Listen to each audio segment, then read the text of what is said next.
дар назди майдони тозабунёди парчами давлатии ҷумҳурии Тоҷикистон дар ноҳияи шаҳри Нав бахшида ба даъвати тирамоҳии ҷавонон чорабинии тантанавӣ доир гардид. Дар чорабинии мазкур роҳбарияти мақомоти иҷроияи ҳокимияти давлатӣ, ҷамоату деҳот, комиссари ҳарбӣ, падару модарон ва собиқадорони ҷангу меҳнат ба сухан баромада қайд намуданд ки мутобиқи талаботи моддаи 43 Сарқонуни ҷумҳурии Тоҷикистон ҳифзи ватан қарзи муқаддаси ҳар як шаҳрванди ҷумҳурии Тоҷикистон аст.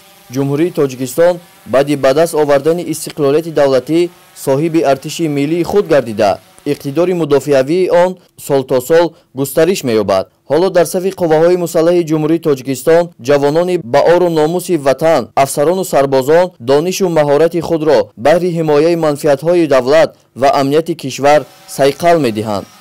ҳамчунин қайд карда шуд ки хизмати ҷавонмардон ба қувваҳои мусаллаҳи ҷумҳурии Тоҷикистон оромӣ ва осоиштагии ватанро ҳифз намуданд. ин қарзи ҳар як шахси ба ору номус мебошад. бояд қайд намуд ки артиши миллӣ такягоҳи давлат ва сипари миллат аст. ҳар қадар давлат муқтадир ва пояҳои давлатдории он мустаҳкам бошад, ҳамон қадар ҳаёти осоиштагии ҷомеа бештар таъмин мегардад. با خویش خودم امروز به صف قوای مسلح جمهوری تاجیکستان وارد شده میخواهم به وطن خود صادقانه خدمت نمایم. این خدمت به هر یک شهروند دخل دارد و باید هر یک شهروند جوانمرد باید خدمت وطن مادر را ادا نماید. طبق معلومات کمیسری حربی نوحه شهر نو، امروز جوانان به طور اختیاری آمده به خدمت مادر وطن سفربر کرده میشوند. باید قید کرد که عین حال نزدیک به 500 نفر جوانان ناحیه شهر نو در صف قواهای مسلح جمهوری تاجیکستان در مرز و بوم کشور قرض مادر وطن را ادا می‌نمایند. امروز زیاده از 100 نفر جوانان با خواهش خودشون به صف قواهای مسلح جمهوری تاجیکستان سفربر می‌شوند.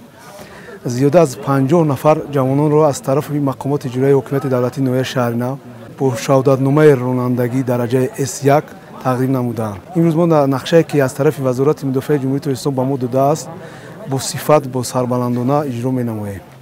در آخر چارابینی بهر بریده خاطری حاضرین از طرف کارمندان شعبه فرهنگ ناحیه شهر نو یک برنامه کنسرتی که آن از شعر و سرود وطن دوستانه و نمایش‌های جالب و رنگین عبارت بود پیشکشی نوازکاران گردید. گزارش سرنور عبدالرسولов خورشید علیموف از ناحیه شهر نو برای برنامه اطلاعاتی نوید.